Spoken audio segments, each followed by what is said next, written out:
Halo, bertemu kembali dengan saya Mainatus Namatis Asibuan dalam pembelajaran informatika dengan materi kita kolaborasi dalam masyarakat digital.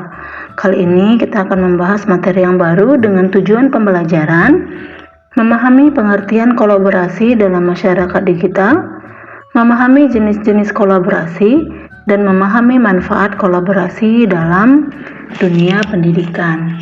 Nah, sebelumnya saya akan mengajukan dua pertanyaan kepada kalian. Yang pertama, pernahkah kalian memesan makanan melalui aplikasi online menggunakan handphone? Dan pernahkah kalian juga membeli barang melalui aplikasi online menggunakan handphone? Nah, apakah kalian pernah penasaran bagaimana caranya handphone itu bisa membuat pesanan kalian, barang kalian bisa sampai dengan selamat tanpa kekurangan satu apapun ke rumah kita, dan kita bisa menikmati apa yang kita beli dan apa yang kita pesan? Nah, untuk membahas itu, mari kita mulai dengan membahas tentang apa itu kolaborasi dan bagaimana kolaborasi itu bisa membuat hidup kita merasa nyaman.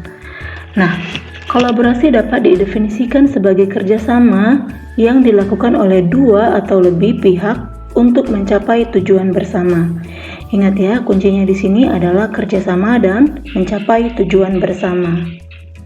Jika kalian memesan makanan lewat aplikasi online, nah kolaborasi apa saja yang ada di antara aplikasi yang kita gunakan? Iya, tentu ada beberapa kolaborasi yang dapat kita lakukan. Yang pertama, kita melihat adalah pemesan makanan, yaitu kita sendiri. Dan yang kedua, penyedia makanan, yaitu warung atau toko yang kita tuju untuk membeli makanan tersebut. Dan yang ketiga adalah pembuat aplikasi. Nah, bagaimana ketiga pihak tadi bisa bekerja sama dan berkolaborasi? Tentu dengan kata kunci yang kita gunakan tadi, yaitu saling bekerja sama dan mencapai tujuan bersama. Tujuan dari pemesan makanan, yaitu kita, adalah kita mendapatkan makanan yang sesuai dengan keinginan kita. Sedangkan penyedia makanan mendapatkan tujuannya, yaitu makanannya terjual, dan pembuat aplikasi, yaitu aplikasinya dapat digunakan sehingga mereka bisa berkolaborasi dalam satu aplikasi, yaitu handphone.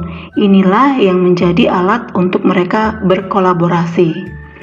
Nah, jenis-jenis kolaborasi yang pertama adalah kolaborasi tim, yang kedua kolaborasi komunitas, dan yang ketiga adalah kolaborasi jaringan. Nah, kolaborasi tim adalah kolaborasi yang dilakukan dalam tim kerja dengan masing-masing anggota mempunyai tugas, batasan waktu, dan tujuan yang jelas. Nah, misalnya dalam sebuah kantor atau dalam sebuah kelas, ketika kita mendapatkan tugas untuk melakukan kerjasama kelompok, nah di sini termasuk salah satu contoh dari kolaborasi tim. Yang kedua adalah kolaborasi komunitas, yaitu kolaborasi yang dilakukan karena adanya kesamaan minat dan ketertarikan dari anggota komunitas. Tujuannya untuk mengembangkan bidang yang menjadi ketertarikan bersama. Nah, misalnya kalau kita punya hobi menggambar atau hobi membuat game, kita bisa membentuk satu buah komunitas dengan orang-orang yang mempunyai hobi yang sama dengan kita. Nah, kolaborasi antara kita dengan teman-teman yang punya ketertarikan sama itu disebut dengan kolaborasi komunitas. Nah, selanjutnya yang ketiga adalah kolaborasi jaringan, yaitu kolaborasi yang dibangun karena adanya hubungan atau ikatan yang sudah dibangun terlebih dahulu berdasarkan ikatan tertentu. Contohnya, ikatan darah, yaitu hubungan keluarga, ikatan satu sekolah, yaitu teman satu sekolah dan sahabat. Itu adalah kolaborasi jaringan. Berdasarkan kolaborasi Metode atau perangkat yang pertama, kolaborasi sederhana, yaitu kolaborasi yang dilakukan dalam bentuk dialog, pemberian pesan, dan memberi umpan balik terhadap pekerja. Jenis kolaborasi ini dapat dilakukan menggunakan media komunikasi, contohnya email, video conference, ataupun media-media komunikasi yang saat ini sedang marak-maraknya dilakukan, contohnya WhatsApp Messenger, Telegram, dan yang lainnya.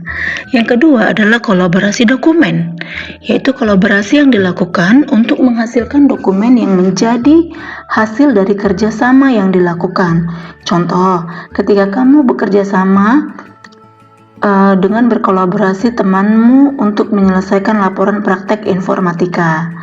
Nah, dalam contoh tersebut hasil kolaborasinya yaitu dokumen. Dan yang ketiga adalah kolaborasi terstruktur, yaitu kolaborasi yang dilakukan jika masing-masing pihak yang bekerja sama memiliki aturan, prosedur, batasan yang ditentukan. Misalnya kolaborasi dalam perdagangan atau penjualan.